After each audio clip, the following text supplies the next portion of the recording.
to Dark Alignment. I'm Brittney. And I'm Amy. Also Eruca Rose on Instagram. And I'm at Britt_Oakley on Instagram. And we are a true crime plus astrology podcast. So we're here on episode 9. Wow, we're going to be double digits. I was thinking that. God. We're about to be in our double digits, which is amazing. Thank you guys so much for continuing to go on this journey with us, for being here. If you are a first-time listener, welcome. Prepare yourselves, because this episode is fucked up. So you kind of picked a hardcore one to start on. But please, if you like our podcast, like us on Instagram. You can subscribe. Make sure you don't miss any episodes. Follow us. You can follow each of us and our page at Dark Alignment. And then we have a Patreon. We do have a Patreon if you'd like to support us monetarily.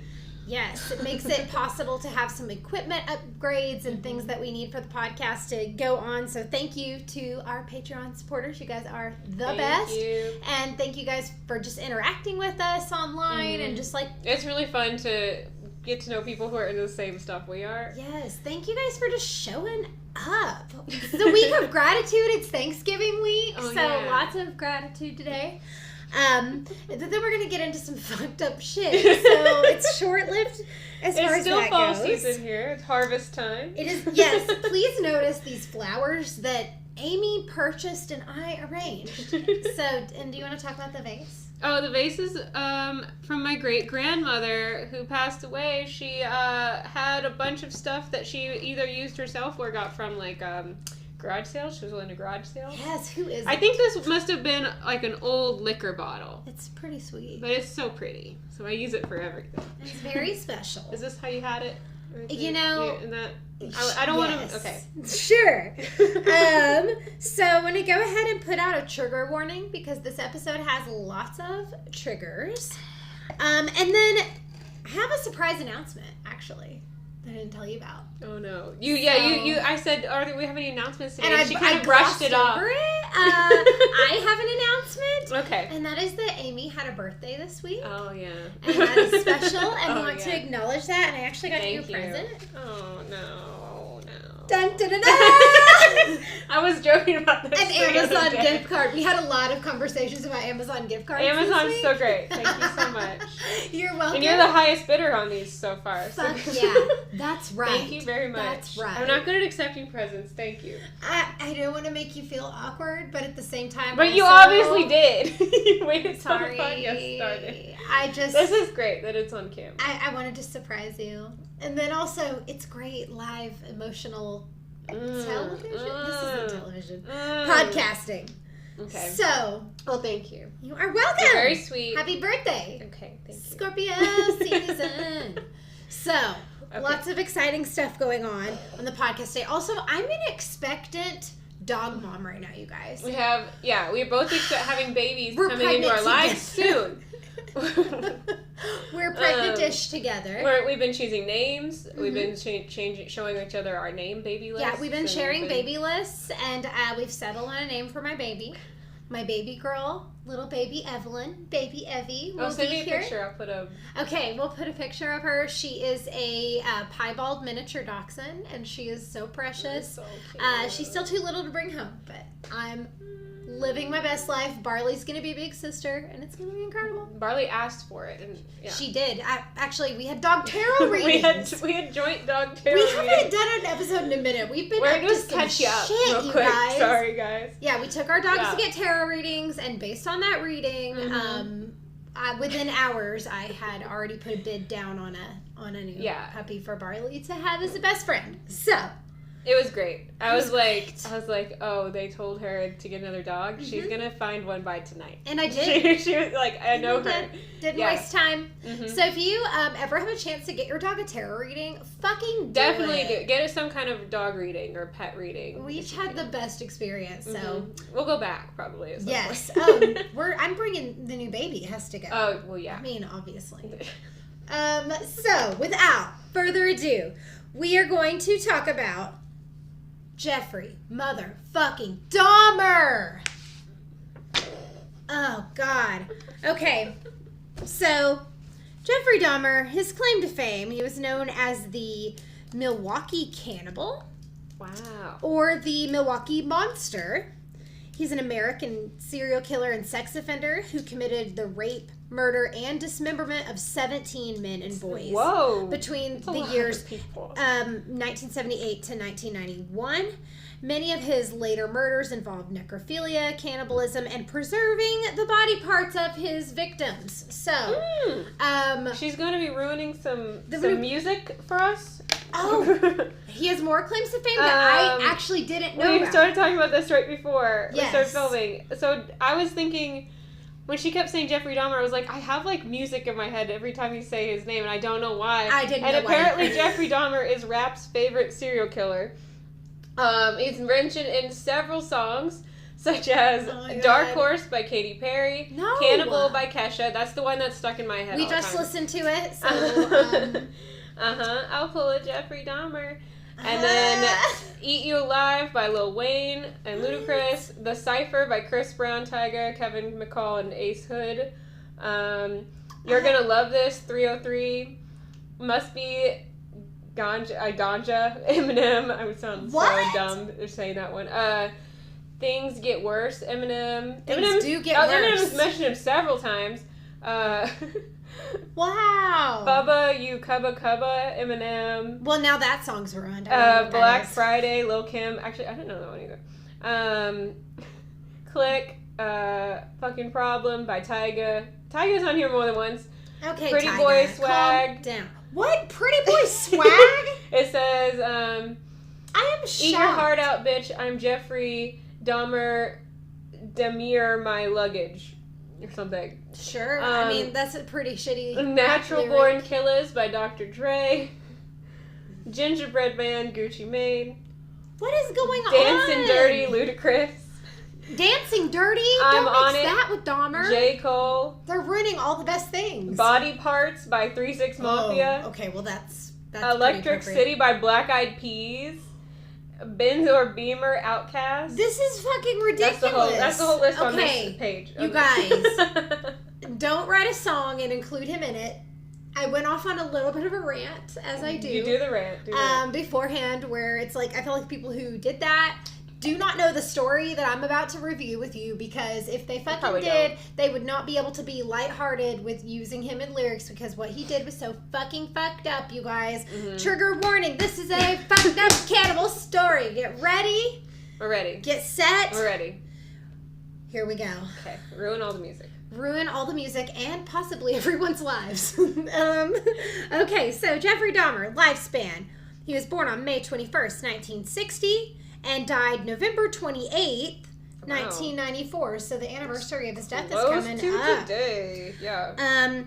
So this first section is called Shitty Parenting. So Dahmer was born in Milwaukee, and he was the oldest of 2 sons.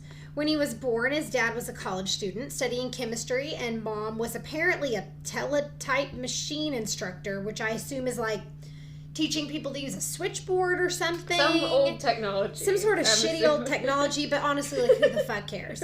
Anyway, according to Dahmer, he was neglected as an infant. Because he would remember. Well, it could impact him, you know. I know, I'm just being a dick. I'm sorry. I need to not be a dick from the get-go. He's just a baby at this point. He's a baby. Be nice to him, but All right, baby. infant Dahmer, fine. All right. Sources close to the family, though, say that he was full of shit, and that's not true, but, like, no one really knows. One cool thing, they let him name his little brother. Whoa. Like, isn't that kind of fucking cool? And he picked David, which is a solid choice. I know your son really likes the name Dave. So I learned that right before we started recording, so that's a fun fact. But his mom had, like, a reputation for being super fucking uptight and for really loving attention and pity. Everybody's favorite kind of person to be around. I'm sure she was great at parties. Totally, yeah. She was apparently a pain in the ass and argued with everyone, including her husband and the neighbors, so just, like, whoever. Cool. She was never invited to the block party because she was a real cunt. She laid in bed a lot, saying that she was weak from having anxiety, and I'm just over here like, bitch, me too. Stop it, though. She became addicted to a tranquilizer. Oh. And eventually tried to commit suicide by overdosing on them, but she had built up a tolerance, so it didn't work out. The mom was also really needy for attention, and neither of her sons were much of a priority because of that. She kind of wanted to be the center of the universe, and she was a fucking hot mess. So, Dahmer was said to be pretty happy and energetic, still, until about his 4th birthday, because he had to have a double hernia surgery. Oh my god. A 4-year-old. Whoa. What the fuck? Poor kid. So his young life, when he was in school, he was pretty reserved. He didn't have a lot of friends, and from an early age, Dahmer was like super into dead animals. Just like regular kids. It's chill. He has like 2 friends, and they later recalled that he collected large insects like dragonflies and butterflies, and that's cool. He'd keep them in jars. That's all pretty normal. I had like a lightning bug hotel when I was a kid, and I fucking loved lightning bugs and butterflies and stuff, and caterpillars. So, that's not too bad. But then he started to collect roadkill, and he'd like bring his friends along for this. And like, he didn't just collect the roadkill. He would take it home and like dismember it in the woods behind his house. So, according to one of his friends, that Dahmer would actually dismember the animals and store their body parts in jars and keep them in the family's tool shed. So it was just, he was always explaining, I love this quote. Okay. He was explaining that he was curious as to how each animal fitted together. How it fitted together? I don't know how it fitted together. I don't like that. So he progressed to decapitating live animals from this and doing really fucked up shit with their bodies, and I won't go into detail here because I just fucking can't. Like, I had a hard time. At that point, it's an obsession, and you want to see every animal or something. And all the details of what he did here are available, but I started to cry and was like, I can't. No. So he did some really bad things to animals. So father and son bonding time. We haven't talked much about Dad, except being a chemist. So the family moved to Ohio in 1968, so Dahmer was 8 years old. And then 2 years later, one night at the dinner table, Dahmer started asking his dad, like, what would happen if the bones of the chicken were placed into, like, a bleach solution? It's a normal question that every 8-year-old wants to know about at dinner. Especially when your dad's a chemist and you can... Right, his dad had been concerned. Someone who can... Okay. Yeah. All right. His dad had been concerned that Dahmer was, like, not really into anything, didn't put forth much effort in anything. He was kind of like lazy and shitty, and he was like, God, them a kid sucks. And then when his son starts to show an interest in science, he like gets pumped up. And he's like, oh, hell yeah. So his dad was like willing to demonstrate how to bleach bones and preserve animal bones. So he thought he was like bonding with his son, and I guess he was, but Dahmer used this knowledge about cleansing and reserving the bones later, and he just kept like doing this to animal bones for the time being and collecting them. So weird. All right, high school and being a total loser. At this point, Dahmer is a fucking outcast. He's super weird. He loves dead animals. His classmates thought his behavior was disturbing. He always brought alcohol with him to school and like kept it in his fucking weird jacket, and like put it in his locker.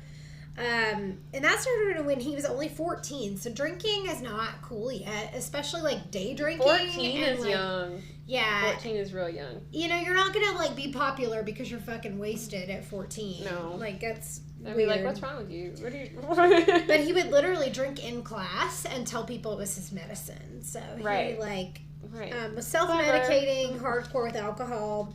He still managed to get pretty decent grades, which is shocking. And his teachers thought he was a lot more intelligent than he let on. So, in the closet, by puberty, he realized that he was gay, but he kept it to himself, so his parents definitely didn't know. And then at one point, he had a boyfriend, but it was secret, and they never had sex. Dahmer later says that around this time, he started having fantasies about having a submissive partner, which... a lot of people have those fantasies. No shaming that. But then his fantasies started to include dissection, and that's like, hey, that's too far. Oh. He started having rape fantasies around the age of 16. Wow. And they were really specific. So he was like imagining a specific male jogger that he found attractive and saw pretty often. Mm-hmm. And in this fantasy, it was mostly about doing things to his victim's unconscious body. So he finally acts on this. And he hides in some bushes on the route that this guy fucking usually ran, and he brought a baseball bat with him. So he's like hiding in the bushes with a baseball bat, laying in wait for a guy to run by, and it didn't happen. So rest day, fucking save somebody's life. So that was, he didn't try again to get that same guy. So, but this was his first attempt. Right. He premeditated this. He had made plans. And they were foiled by, things are out of his control. So, he's still super weird at school, and he starts to kind of, like, turn it into being a class clown and thought it was funny. This is really offensive. I can't. I'm like, okay, it's the 70s. I think people probably thought this was funny then. Well. But he would, like, pretend to have a seizure and, like, convulse and would like knock stuff over and he did all this to get attention, and people I guess thought it was funny, but other kids called it doing a Dahmer, which is really embarrassing. Sounds like one of those lyrics. It's embarrassing as fuck. Yeah. Like, ugh. Okay. So his parents are also not doing well, and they end up getting a divorce around this time, and that's about the time that he graduates. So it's like 1978 at this point. Murdering time. Here we go. All right. Trigger warning again, y'all. Ugh. So 3 weeks after he graduates, he is ready to party. Just like most graduates. Gonna party, gonna drink, gonna do stuff. So his family, like, he has the family home all to himself because his parents got divorced. And his mom moved out, his dad moved out. And he was actually kind of renting the place from his mom, so he was paying her for it. Okay. And he's got the house to himself. Like, most people probably throw a kegger. It's right after graduation.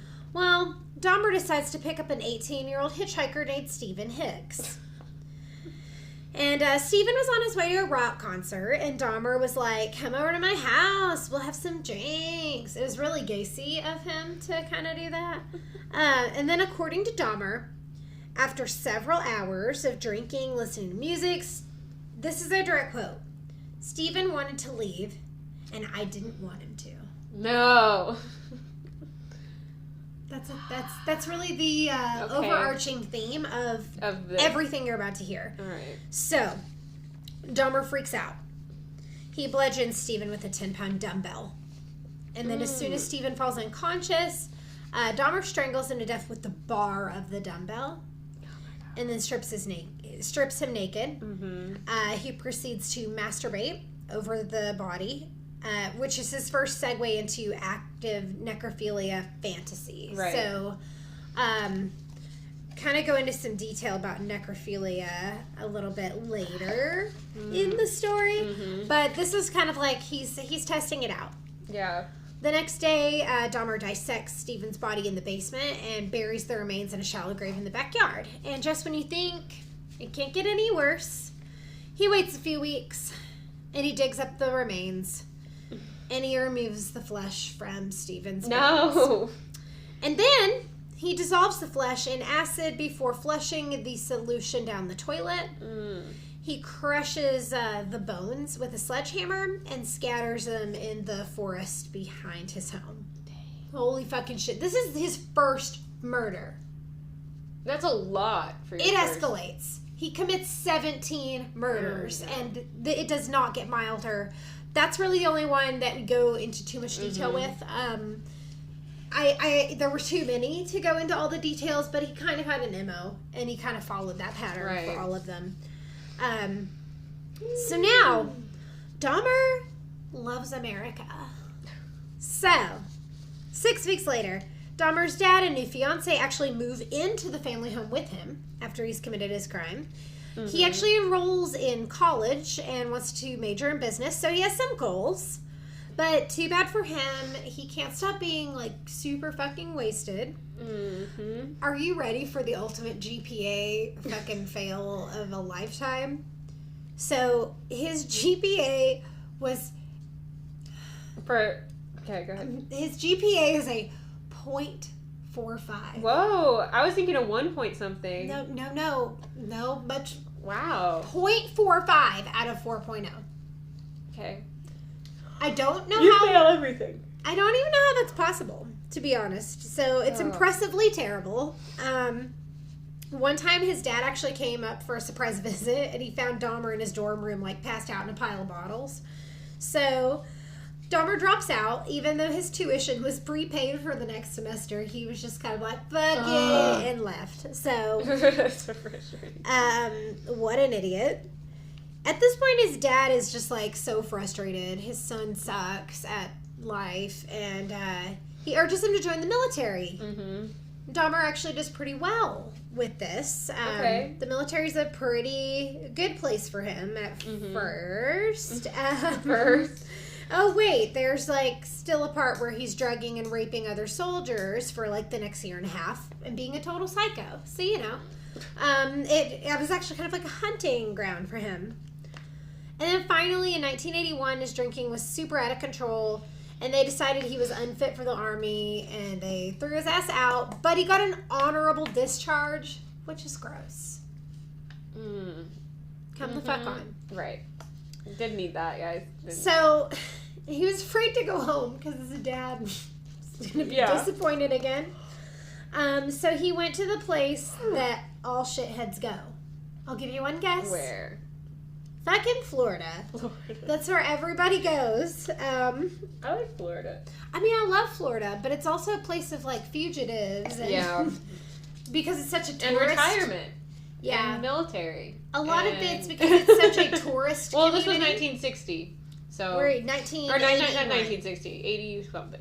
Okay. So the big thing about going to Florida, which is why a lot of criminals do it, is because it's a tourist place. So people aren't really going to recognize that you don't belong in a community. You can kind of blend in more because people are coming and going. So it's a little bit easier. And also, if you're homeless, you're on the run. You don't have winters. You can sleep in the woods. You can camp. So there are a lot of reasons why people go to Florida. So throwing that out there. So whenever he gets to Florida, he gets a job at a deli and lives in a hotel, and he spends his whole paycheck on alcohol. He actually got evicted from a hotel because he couldn't pay rent. Is it called rent when you live in a hotel? I don't know. But he started sleeping on the beach and making sandwiches until finally he gave up and called Daddy. So then he goes back to Wisconsin. He moves back home. He moves in with his dad and new stepmom. He kept drinking. He's got to do chores. He actually gets a charge of drunken disorderly conduct from just being an idiot around town.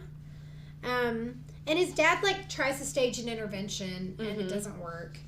Everybody just hates this piece of shit except his grandma. His grandma's the one person in his life who's cool with him. Nice, grandma. So he goes to live with her. I mean, grandmas are the best. But yeah. I'm worried for the grandma now. Yeah. Okay. She's fine. Okay, all right. He doesn't do anything to grandma. He likes boys. So, this was actually pretty good for him when he went to live with his grandma. He went to church with her. He did all the chores. He was looking for work. He followed her rules, except for about drinking and smoking. He was going to do that. But he followed all the other rules. I mean, he got a job as a phlebotomist, which is fucking scary. Oh, that's terrifying. Yeah. He held that job for 10 months, actually, before being laid off. And then he's unemployed for 2 years. And he just mooched off his grandma like a piece of shit. And then he gets arrested for indecent exposure. So he's pulling his dick out now. And he went hard with this whole, no pun intended. He went hard and pulled his dick out at the Wisconsin State Fair Park. And shows it to a crowd of 25 women and children. Yay! Can you imagine? Fuck that. You're at the park with your kids. And there's just some guy with his dick out. Actually, that happened at that happened at this campground that my family and I used to go to like every weekend. They were out on the lake. They were out on the lake, and we were like right our campsite was right on the lake, like on the edge of the lake. And, did you see it? It was too I didn't really make out what it was, but my parents were mad, and then they called the camp people. There's a guy here with his dick out, and somebody. I mean, there was like a bunch of people probably in their 20s partying in another campsite, and they went out on the lake, and yeah. Oh my god! Wow. Yeah, so that's probably the first. It's probably the first penis I've ever seen. Yeah. No, not the first one. That's good. Oh. It was like kids, got little boys pulling their pants down. And, yeah, that's probably the first. Showed me his tiny preschool penis in the cafeteria one time. He was like, "It's my pinky," and everyone was like, "No, it's not." He just literally was like, "Look at this," and whipped his dick out under the table, and I was like, I live with only girls. I don't know what's happening. This makes me feel so weird. Okay, go ahead. Weird shit happens. Don't pull your dick out. Just don't do it. Nobody's that interested. Nobody cares. Nobody's into it. So after this happens, he's convicted. Mm-hmm. He pays a fine of $50 and some court costs, and then he's good. Now he gets a job at the chocolate factory, which is also gross. So now here we go. Okay. We're kicking it off. Once he gets a job, an incident occurred where he was propositioned by another man at the library. Ooh, girl. Mm. The stranger passed him a note and was like, "Hey, I want to suck your D." And Dahmer didn't respond to this proposition, but it did stir up his fantasies about control and dominance that he had as a teenager. So this kind of prompts him to start going out to the Milwaukee gay bars. He loves gay bookstores and bathhouses and everything gay that he can get into. He is getting gay. He's getting gay. I mean, nothing wrong with that, but there is something wrong with the other things he does. Yeah. So this part's hilarious. I put this in here because it made me laugh. He also stole a mannequin from a store that he briefly used for sexual stimulation until his grandmother discovered it in a closet and made him throw it away. That's my sex doll! Grandma, don't take my sex doll. So by 1985, he was getting it in all the time at the bathhouse, but he starts to become frustrated with his partners moving during sex, which is so annoying. I mean, everybody loves a dead fish fuck. I can't handle participation. I'm sorry, what? So he starts to give them sleeping pills. Whoa. And liquor that is laced with sedatives, and then he just waits till they're unconscious and he's just raping them. And rapes them. Yep. That's his favorite. That way they're not moving. That's so pesky when they start moving. So after this happens about 12 times, he gets his privileges revoked from the bathhouse, and they take away his membership, and he can't go there anymore. So now he's just got to use hotel rooms. I mean, he's got a backup plan. That's all they did? The bathhouse? They just said don't come back. They just said don't come back. They didn't report anything. I mean, what do you think? It's the 80s and gay men and the AIDS epidemic, and people are fucking. Right. The stigma is crazy. That nobody's going to help them. It just drives me insane. They're all going to get arrested for having a bathhouse. Is what's going to fucking happen. Okay. Hello, inequality. Yes. They didn't have a lot of options. Oh, it just makes me so mad. I know. Okay. I know. Rant corner. If we have any good rants, we could film it after this today. Yeah, we can. We're going to do a second series of just us bitching We're going to have a rant series. 1980s discrimination. It's happened so many times now. Victims' rights. Okay, go ahead. All right. So he's got the hotel room backup plan. And everything kind of escalates to something worse. Dahmer read a report in the newspaper about a funeral coming up of an 18-year-old male, and he decided this is perfect. He can get a fresh corpse and bring it home. And so Dahmer waits after the funeral and attempts to dig the coffin up from the ground, but the ground was too hard, and I'm sure he was a fucking lazy, drunk piece of shit who couldn't dig a hole. So thank God that plan did not work out. So then he was arrested for masturbating in front of two 12-year-old boys down by the river. He initially admitted that he had done this when he was charged, and then he changed his story saying he was peeing, which is fuck you, nice try, asshole. And he gets a year of probation and has to go to counseling. So at this point, he's out of control, and he went wild and started a spree of rapes and murders of young men and boys. His disposal method typically involved dismemberment of the body, placing the pieces of the body into a bag, beating it with a sledgehammer, and throwing them in the trash at first. And sometimes he would keep the body parts, like severed heads, for up to 2 weeks, or he would boil them. He would bleach the skulls and keep them to jack off with. And then by 1988, he started engaging in more necrophilia and performed oral sex on his victim post-mortem. So, a little bit more about necrophilia and kind of what, obviously it is sex with corpses or sexual acts with corpses, but the biggest piece of this is that the partner is unresisting and unrejecting. Yeah. So there's, two pieces of that. Removes any sort of complications or need to connect or make any involvement. Yeah. Yeah, you have just a completely compliant partner. Ugh. So there's 3 types of genuine necrophilia, and there's necrophilic fantasy, which is what he started with, where has fantasies about having sex with the bodies, and he's not actually doing it. Then regular necrophilia involves the use of already dead bodies for sexual pleasure. So that would have been if he were able to dig up that grave and bring that home. That would fall into regular necrophilia. But what he is involved in at this point is the 3rd piece of that, and that's necrophilic homicide. So he's actually committing murders to obtain a corpse to make it for happen. Sexual pleasure. Yeah. So that's part of what he needs to feel gratified. He does not want a live victim. So one of his potential victims got lucky because Grandma actually walked in while he had a victim passed out, and the dude then got to she live. Expected him to wake up. Right. Well, she knew there was somebody else down there with him. Yeah. So he knew he couldn't not have the person leave. Wow. Well, his grandma finally gets sick of his shit and kicks him out because everything smelled bad. She didn't realize that was dead bodies and rotting flesh because he was keeping parts of the bodies.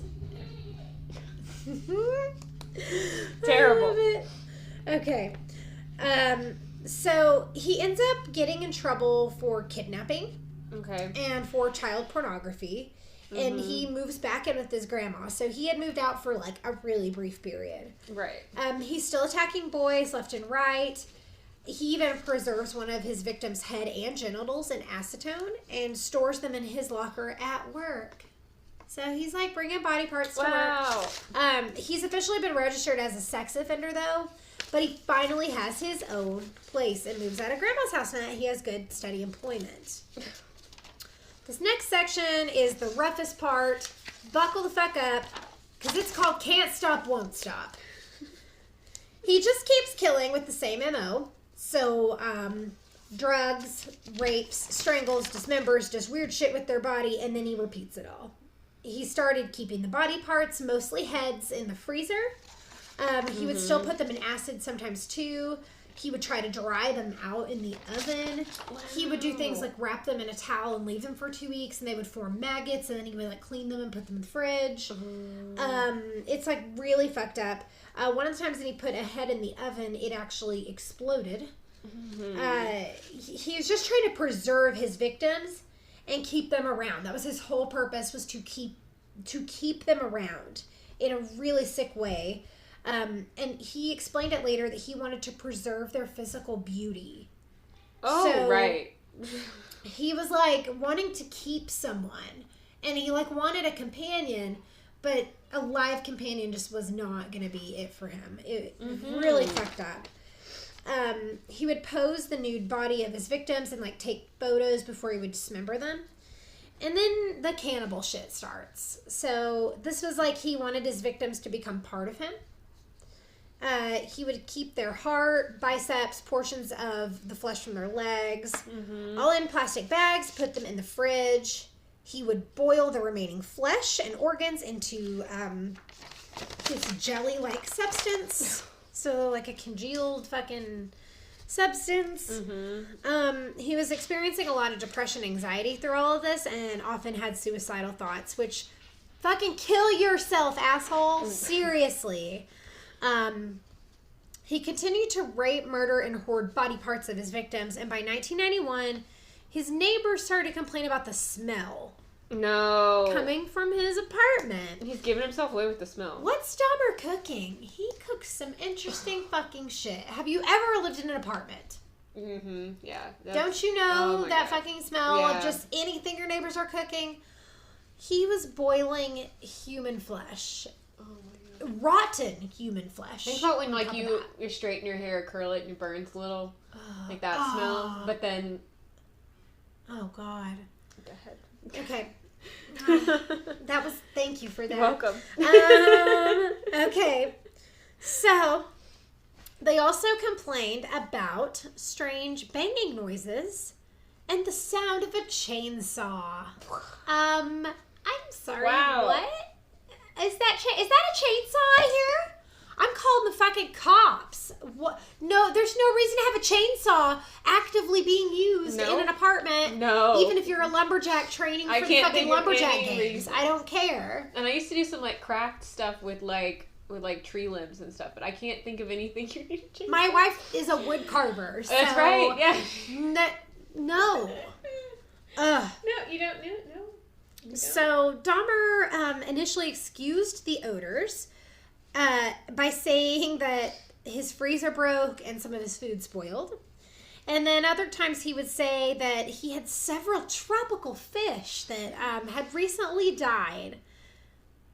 What? Okay, sure. And everybody's like, yeah, sure. Human-like fish. I mean, it's just dead fish. People, calm down. My tropical fish collection isn't... I can't with this asshole.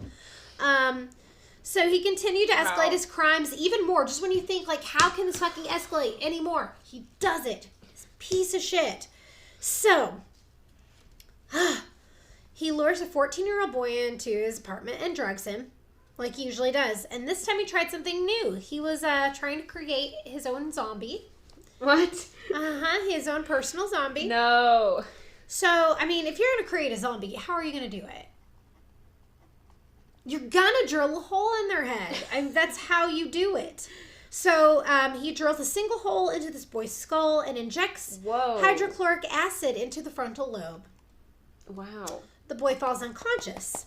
Yeah? Dahmer brings the boy to his bedroom, and he's already got a naked, dead body on the floor. And Dahmer just, lays his new sex toy next to it. That's how he sees his victim. Put them in order. Yeah. And just lays them down there, and then he's like, I'm going to go to the bar for a while. So he leaves the boy there, goes to the bar. When he gets home, he sees the boys outside. What? Yes. Hole in his head, injected with acid, naked, sitting outside. And he's talking to people. What? There are witnesses calling 911, obviously. Whoa. And Dahmer tries to lead the boy back inside at this point. So he does. He brings the boy back inside. He's like, oh no, this is my naked boy out here. What excuse do you possibly give? Oh, he has excuses. Are you ready? All right, okay. The officers come to check it out. Dahmer says that that's his boyfriend. They'd been in a fight, and the cops were like, cool, bye. What? The witnesses insisted that something was wrong. They said that they could see blood around his anal region. Yeah. And that it looked like he'd been severely beaten and that there was really something wrong. But the cops were hostile toward the witnesses and actually told them shut the fuck up and mind their own business. That's insane. So the boy was never seen alive again. Dahmer gave him another acid injection. Oh, wow. And I wonder how much damage had been done. Just, wow. Yeah. By the acid, yeah. That was horrible. Then he abducts his next victim from the bus station, drugs him, injects him with boiling water. So he changes it up a little bit. and tries boiling water, which this sent his next victim into a coma. And that's more like what he wanted. Right. And then the victim, 2 days later, succumbs to the coma and passes away. So this apartment is a fucking nightmare, hellhole, horrible. So, Dahmer's next victim. Oh. Wow. The next victim actually ends up earning his trust and outsmarts him. Okay, good. So the next victim is, thank God, made it out. He earns his trust by saying, like, that he's not going to leave. He realizes he's, like, dealing with crazy. And he's like, I would never leave. Like, I need to go to the bathroom. Let me go to the bathroom. So he ends up tricking Dahmer. Dahmer lets his guard down.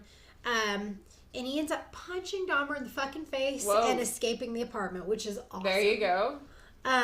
He flags down 2 officers, tells them what just happened, and actually escorts them back to the hell apartment. Good. He had just been in there being tortured for the previous 5 hours. So... I'm sure there's plenty of evidence there. And then Dahmer answers the door.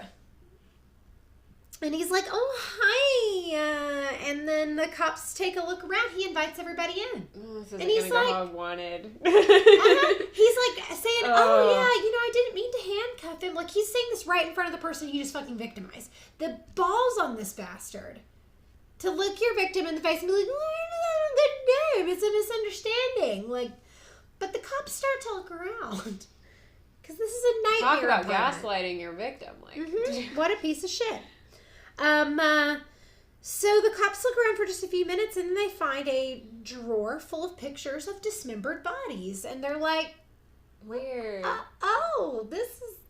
These are real. When one of the officers realizes that they are actual photos, he shows the other officer and they're both just like, what the fuck? They, can smell a lot of things happening. Good. They open the fridge and inside there is a severed head of a black male on the bottom shelf that's like looking at them. So, full head. Wow. They found a total of 4 severed heads in the kitchen area. 7 skulls in total. Some of them had been painted. Some of them were bleached. They were in the closet. He's just trying out best ways to preserve them. That is actually 100%. That was his whole... Yes. He explains it that way. In addition, investigators discovered a collection of blood drippings on a tray at the bottom of the fridge. Wow. Plus 2 human hearts, portion of an arm muscle. Each of those were wrapped in plastic bags and put on the shelves. And in the freezer, they discover an entire torso, plus a bag of human organs, and flesh stuck to the ice at the bottom of his fridge. They also discovered 2 entire skeletons, a pair of severed hands. Wow. 2 severed and preserved penises, a mummified scalp, a 57-gallon drum, just like a huge blue, you know, those big blue drums. Good things inside there always. There were 3 dismembered torsos dissolving in an acid solution when they opened it. Wow. A total of 74 Polaroid pictures dealing with the dismemberment of all of his victims were found. Right. So, now, dang, his reasons. He gave a full confession of all of his murders. And he was happy to explain his whole purpose. I mean, at least he gratifies the world with giving a fucking response. Yeah. But he's a piece of shit. So, direct quote. It was an incessant and never-ending desire to be with someone at whatever cost. Someone good-looking, really nice-looking. It just filled my thoughts all day long. He basically wanted a partner that would never leave him. And when asked why he had preserved a total of all the skulls and skeletons, he said he'd been in the process of constructing a private altar of the victims' skulls. And he had intended to display it on his coffee table in the living room. I mean, that's where you put your altar, right? Wow. He wanted it to be like a meditation spot, like really chill, like a place to just relax fucking vibe out. I can't imagine. I fucking hate this guy so much. Oh my god. In 1992, he is convicted of 16 counts of murder and was sentenced to life in prison. Okay. He started out in solitary confinement, and then he moved to Gin Pop, and people just, like, tried to kill him all fucking time. I'm sure. Yeah. And now, we are on the very last bit. I'm so proud of how quickly I got through that. This was a really long story. I started this a couple minutes late, but... powering through this shit, you guys. So let's talk about his death, because this is my favorite part. Okay. The best part of the story. On the morning of November 28th, 1994, Dahmer left his cell to conduct his assigned work detail with 2 other inmates. All right. The 3 were left unsupervised in the showers. And this was like inside the gym. Yeah. They were in there for about 20 minutes. And at approximately 8:10 a.m., Dahmer was discovered on the floor of the bathrooms at the gym suffering from extreme head and facial wounds. Mm-hmm. He had been severely bludgeoned about the head and face with a metal bar. Wow. His head had also been repeatedly smashed against the wall. He was still alive. He was rushed to a nearby hospital, and he died an hour later. So he suffered. And that, my friends, is Jeffrey Dahmer. Do you want to put him in a song lyric now? Because I fucking don't. I have complaints. I will spare you of those complaints. We're going to look at his super fucking fucked up chart. Mm-hmm. Holy shit, you guys. Wow. Yeah. All right. Here we go. All right. Okay. Let me get sat down. You guys, we did our first official rant corner just on the break. Now. So, I had a feeling it'd be this week. Yeah, we're not going to tell you what it is in this thing because it's not related to literally anything we're doing. I don't remember how we got on the topic. No, but we did, and rant happened, and we got some raw rant footage, so be on the lookout for us fucking getting mad about something. Yeah, especially if you like our content, but you're not always able to watch a long segment of something. It's short. These are going to be, like, less than 10-minute videos. Of us being pissed. Of us, because this is very genuine, too, because every time we get together to film, or just hang out, probably, we always get going on some kind of rant about how awful the world is. We get upset about the shitty world. We get upset about the same things, and that's what's so great. God, that's why I love you. That's just what makes our friendship special. Yes, we get mad about the same things. We care about the same things, and we get passionate, and we have a passionate rant waiting for y'all. Yeah, so here we go. So here we go. Go ahead and I'll put the link below for that. By the way, I'll probably upload it. It'll upload before this, I think. Yeah. Okay. Dahmer. All right. Chart so back time. to Dahmer's chart. Party. Man, this one threw me a little bit. I don't know if it's like my hormonal pregnancy stuff or just like how he's fucking weird. All of this goes like with him, like his life. But like it took me a minute to really decide what I was going to talk about with him. The basics for him: his sun sign. He is a Gemini.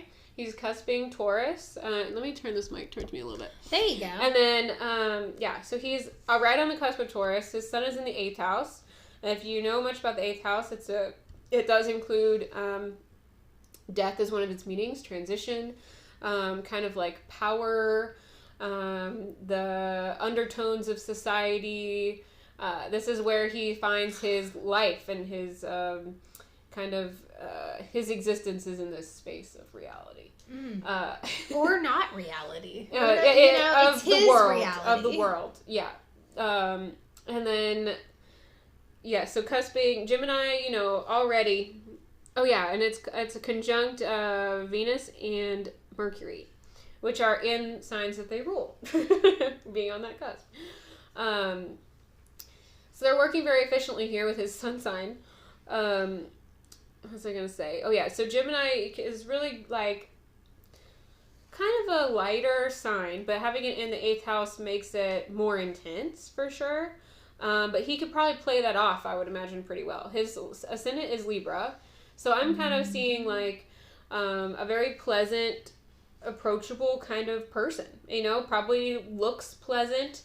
And then once you kind of start talking to him, I could see, like, a lot of this kind of, like, he'll be able to show you a multifaceted, his personality is very multifaceted, so he'll be able to show you different sides of himself as needed. or as he wants. He can like as desired. He can like be the timid guy. He can be funny, and he can switch. And he can right. And it's not that Geminis are necessarily like lying when they give you different sides of themselves. It's just that like they're really good at narrowing it. It's hard to explain. They can play to their audience. Yes, in a way. that's like a good way to say it. You can kind of cater your behavior to whoever you're around because you know what people want to hear. Like it's salesman. It's very intuitive. It is. It can be intuitive. A lot of I say salesman because I've known so many people in sales with strong Gemini placements. It is just like such a common thing that I've noticed. It's insane. That's interesting. Like go to your company's like sales department and see pull I'm some doing charts. that tomorrow. I'm gonna go up there and get everybody's fucking birthday. And see the people that are successful too, like the more successful ones. Okay. Yeah, see like the big guy at a company I've worked for, he's like a triple Gemini or something. Like he Fuck, I didn't know that was a thing. It's really good at like working with your small communities and like Interesting. Anyway, so probably don't have red flags with this person right away. But then as soon as he's got his moon in Aries and Mars is also in Aries. So as soon as he gets worked up or emotional about something, passionate, feeling kind of like either angry or emotional, because a lot of times when Mars and the moon are a step more farther away, they're going to process their anger and their emotions a little bit differently. Like when I sent you that Mars video, it was talking about like when you get mad. Oh yeah. And how you confront that feeling. That was such a great video. But it's all kind of wrapped up in the same energy with the same Aries sign there for him. So what was I saying? So it's kind of like, like you said, like a wildfire. What did you say earlier? I don't remember what I said, but I do know that it made me think of when he... An explosion, I think you said, with explosion. Somebody told him, like, I want to leave, and he fucking goes from being that charming, kind of nice, seemingly, like, inconspicuous, like, non-threatening person to this aggressive... Sociable. Emotion, high emotion, and he just like swings into this action. You don't want to leave. Oh, okay. It flips. It totally flips. And he's able to. He's really like strategizing for like himself, because what he's got going on. He's got goals, and they're shitty. He cares about what he. Okay, so where was I going with this? So he's strategizing.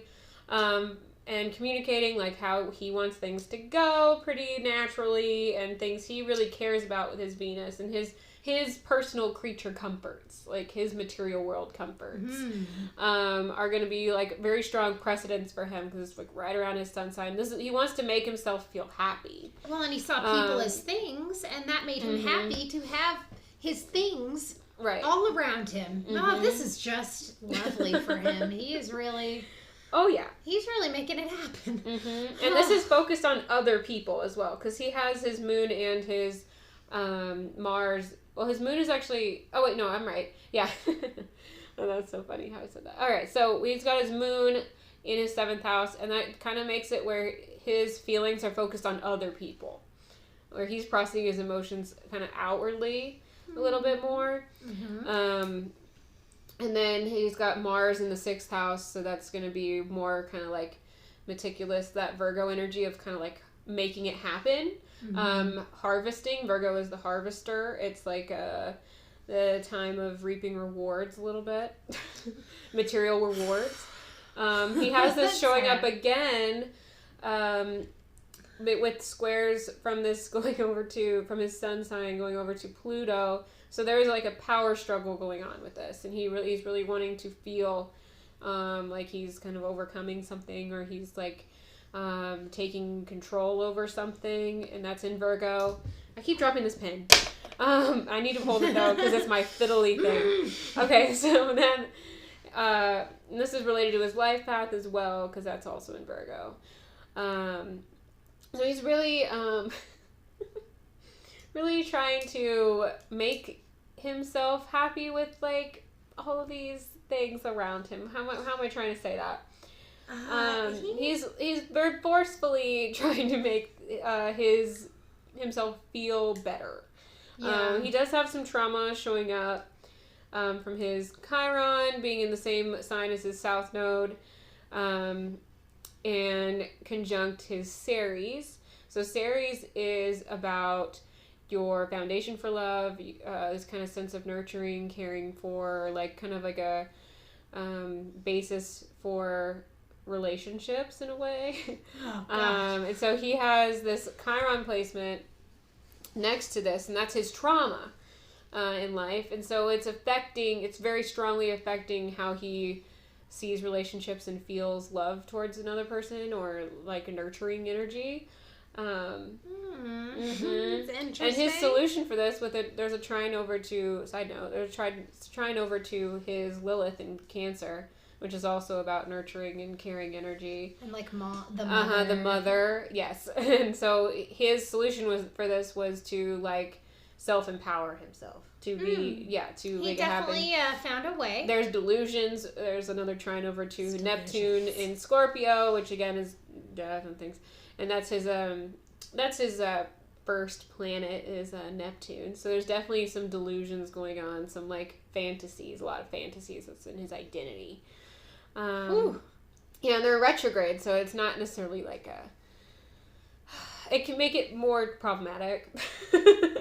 He's got a lot of retrogrades. I've noted he has 9 retrograde planets in retrograde, placements in retrograde. Isn't that like all the planets? It's a lot. It's not just planets, it's also asteroids and comets and his north and south node. Pluto's but yeah, not a planet, but according to my 8-year-old nephew, it's not a planet. Astrology still counts Pluto. They also count other small entities that are similar to Pluto. So dwarf if you planets? look into it, yes. You can find more things. You can find information on like everything. Or you could have a conversation with my 8-year-old nephew, and he will school the shit out of you.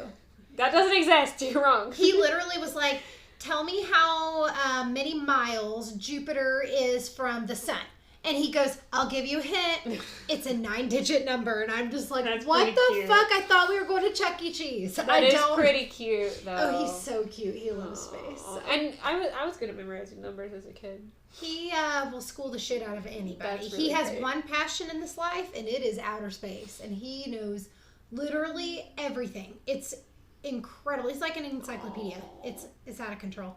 That's really cool. Yeah, he's a cool kid. I hope Coda's passionate about something. Okay.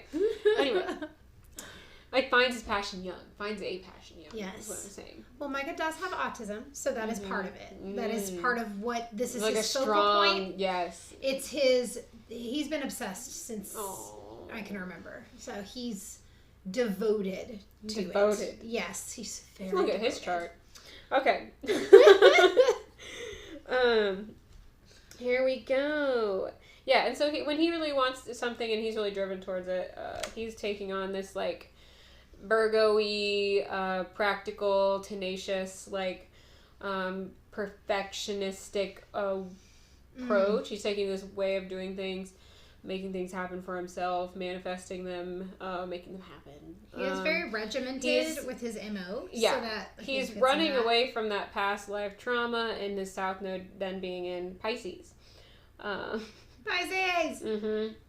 And that's one thing that I noted too with the alcoholism is that's going to be probably stemming from the escapism with Pisces. I didn't even put that together. And Chiron being there, with South Node and Chiron being in Pisces, and then having his first planet be Neptune in retrograde. The fact that all he did was drink all the time, always from the time he was like fucking 14. That's that energy taking place, and then escaping into these fantasies of sexual fantasies because it's his Neptune's in Scorpio.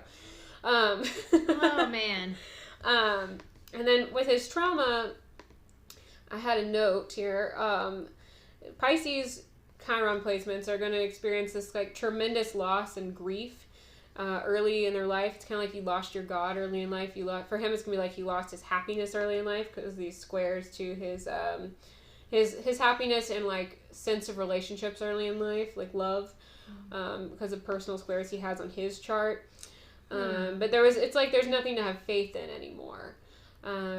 You're supposed to be finding an alternative. You end up finding some other place to direct that energy that would go to those places. Oh, so he did. He like found the healthy way to deal with this would be like you find an alternative spiritual healing. You help others open their eyes to this universal order, an alternative type of life, spiritual lifestyle. And he was like, hey, I'm going to make a shrine and an altar to meditate at of skulls. Yeah. That's what I'm going to do. He got it. And this is something that hit him as a child. So this is something that, like, you could see early on, and him trying to redirect this energy towards his north node, which is a point area that you're always really pulled to in life. Is that like your future? It's like your it's your life path. It's your direction in life. It's like something you feel constantly pulled towards, and it's your almost purpose. Like you never get enough of it. Yeah, it's like a purpose. Your passion. It can be obsessions. It can be like my North Node is in Sagittarius, and I always have this like pull towards like kind of like adventure and like travel or like free spiritedness or like a pull towards like even like getting into things really strongly like a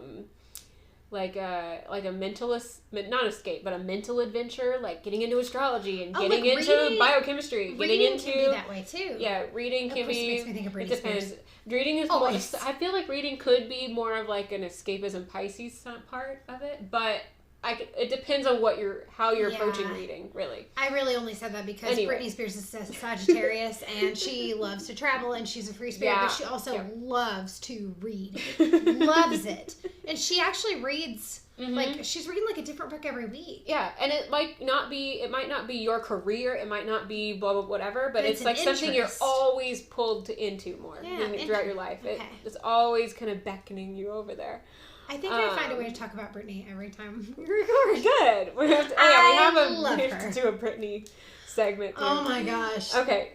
So he's fighting his past emotional issues by moving into this Virgo space. It's also the 11th house. He's focusing on kind of like bigger groups of people, kind of in a quirkier outsider kind of way. Oh, is that showing his dick to a group of 25 at a fucking I forgot about that. I was like, where is that showing? I'm trying to be part of the group. Here's my cock. I can't imagine that. This piece of shit. He tried lots of terrible ways to integrate himself into a group of women and children. Oh my god. Okay, so he's got a lot of patterns with like earth signs, a lot of tendencies towards him wanting to be more in an earth sign energy in his lifestyle. Really the 8th house scorpionic kind of lifestyle energy, and 3rd house and Gemini having all of this kind of like small community kind of multifaceted personality, kind of strategic lifestyle energy. Oh god. Let's see, those are kind of the themes for him. All of that earth sign is really making him like physically manifest his feelings as well, because he's able to take action on them. Yes, he is. And then he's really turning him into like a physical thing, and I think we saw this with the person who was like making things out of human parts. I can't remember the name right now, but it was like a lot of like Virgo, like earth sign stuff. Oh, you're talking about Ed Gein. Yeah. Oh, I was like, wait, I thought you were talking about the same episode. No, I actually got a lot of Ed Gein vibes too, with all of the different meticulous things that he wanted to do. It's like they've got that fire to get worked up and make something happen, like take the initiative. They have the initiation energy. And then they, chemistry word for his dad. And then activation energy, they got that. And then they really make it something physical, something that is tangible of the material world. He's really seeing people, like we were saying, not as spiritual beings. He's escaping that Pisces type mindset. Like he's not seeing them like that. He's seeing them in a more practical, down-to-earth, like, physical nature. These are my objects that I need to do this and feel this. And that's why he really just needed a fucking truck of mannequins. And then maybe... No. But I feel like it had to be something, like, actually that had been lived, like something that was created of nature, not necessarily of like a man's creation. No, you're totally right. He needed it's almost because the way you made it sound, I mean, honestly, I didn't like hear him say any of this, but the way you made it sound like he's talking about these things is almost like an honoring of how they were created in a way. Like he was saying, he wanted to see how they were fit. The animals were fitted together, and he's wanting to preserve the natural bodies. He's really wanting to I think part of it is like wanting something that's actually of Earth, like something that was actually created of Earth, not like synthetic man-made. So you just painted the picture for me. I think that what he would have loved, because he was trying to... He wanted a zombie. He wanted a zombie. But I do think that what he really wanted was to have the lifeless, once living human body there with him, but no decomp.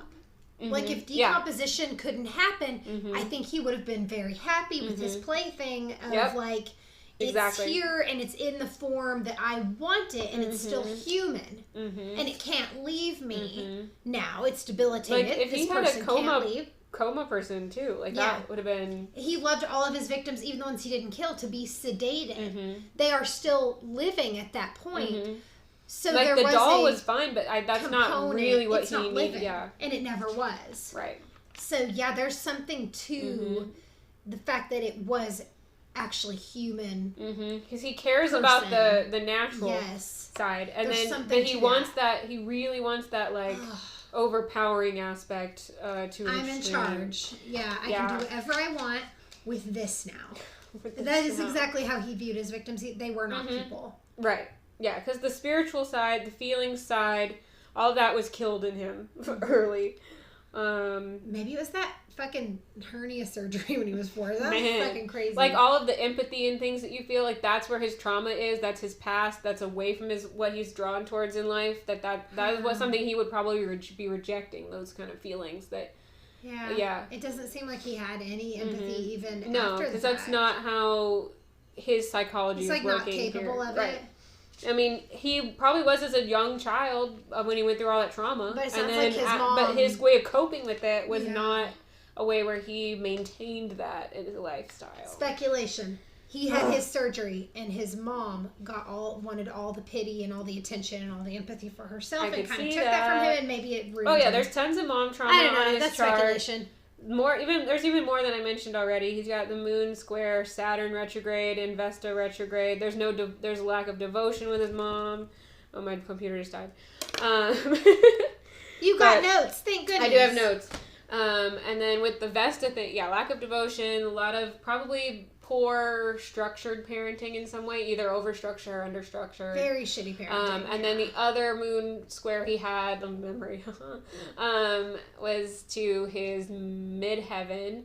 And that's kind of what you're like, that's your reputation, that's your career, that's what you're known for. So it was probably maybe something with his mom having a problem with her reputation or she career. She was known as a fucking cunt. So oh yeah, that's right. Everybody hated her and she couldn't come to the party. I forget that you tell me stuff and then, okay.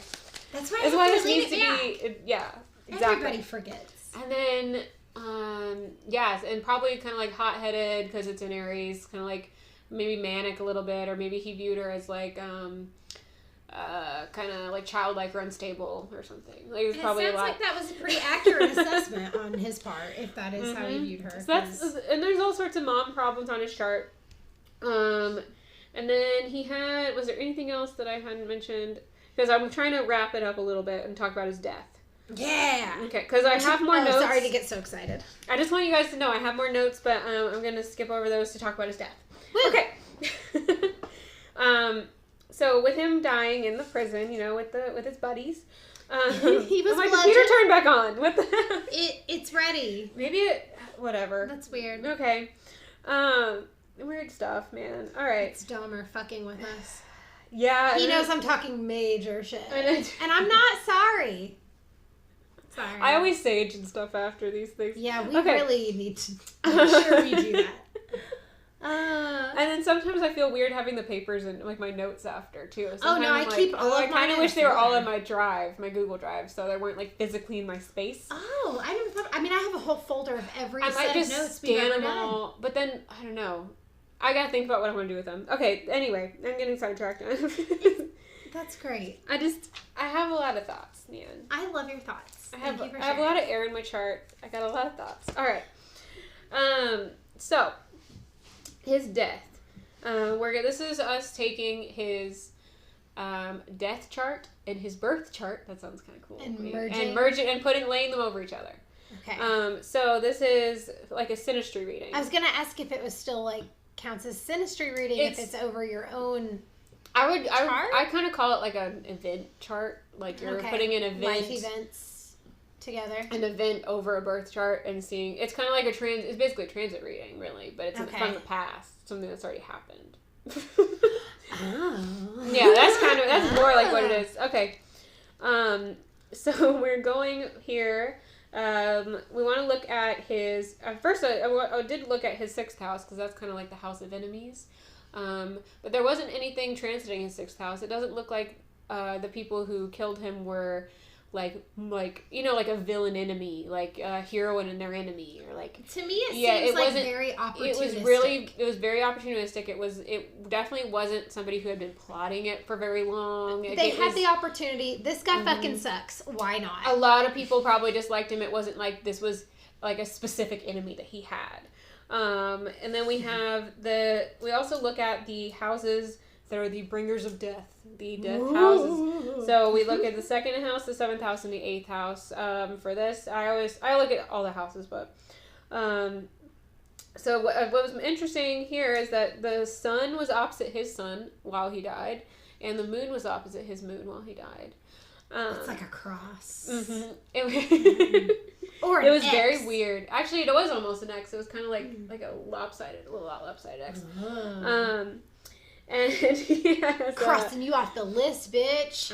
So the sun was. Maybe I will pull it back up if I can. Oh my goodness! Just so I can talk about it easier. Here we go. Synastry. Okay, here we go. His death and his birth chart.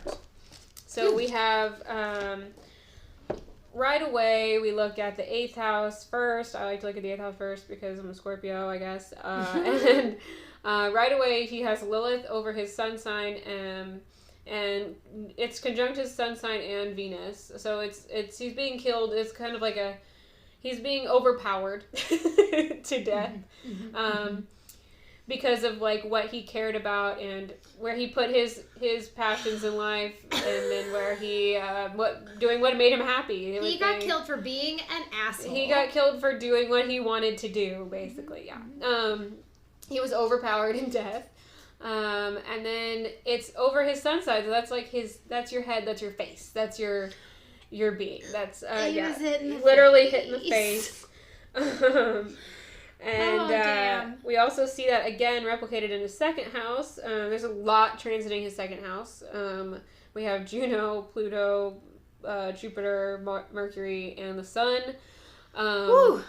Yeah. The gang's all here. And so this is also seen by the North Node being hitting his 1st house during this time. So it was like really something in his face, in his identity. To do with his identity. He had to die. Yeah, he was facing repercussions of identity. I should probably go back and look at when he got caught and see if that's around the time that the North Node inched over there or not. But anyway, I guess it might go. Anyway, All right, then we have a lot of suffering and excess suffering because of the Chiron and Pholus transiting his personal North Node. In Virgo. So this is like a physical manifestation of pain in excess because of Pholus really exaggerating it. Yeah. After being bludgeoned and then you're like fucking bleeding out and you don't die for an hour later, you are going to be in a state of discomfort. And we were talking about this. You are. I highly doubt that anybody gave this fucking guy any sort of pain medication during this time. Like, who's going to give a shit? It's 1994. This guy's a dick. We're not giving him shit.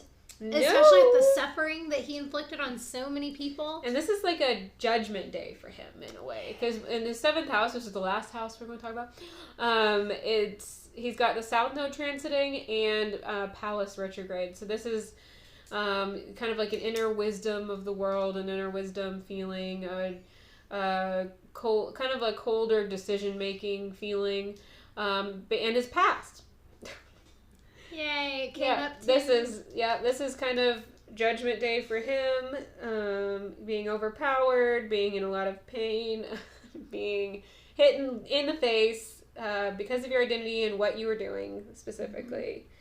And that's all I know. And that. Nothing. Okay, go ahead and close it out. Y'all, that was Jeffrey Dahmer. He super fucking sucks. You can't make zombies, idiot. But that's what he tried to do. So with that being said, happy Thanksgiving. Thank you all so much for being here, for supporting us, for being a part of this fucking crazy ride that is Dark Alignment. Give us a like if you like what you hear. Like it. Comment. Interact with us. Comment. We absolutely love it. Hit the bell. Hit the bell. Subscribe. If you're feeling generous this holiday season, you can definitely be part of our Patreon. It helps keep the show going. We need some new equipment. We actually need to get a longer cord. So that mic doesn't fall. So the ghost stops pushing our mic off our table. God, yes. We need to ghost-proof our area. We need more sage. There were just some special Actually, don't buy sage because it's not ecologically friendly. So go ahead. Oh, I didn't know that. I actually don't like sage. Grow it yourself and burn it. That's what you should do. Go to your nearest juniper tree. Snip a little bit off. Dry it out. Wrap that shit up. It's pleasant. That's my hot Pinterest tip of the day. All right. So that's all we got for Dahmer. That's all we got for Dahmer. That's all we got for this episode. Check out our fucking bitchy rant. We love you guys. Stay awesome. Take care of yourselves. Love yourselves. And we'll see you guys on next episode, which will be episode 10. Yeah. We already know who we're doing.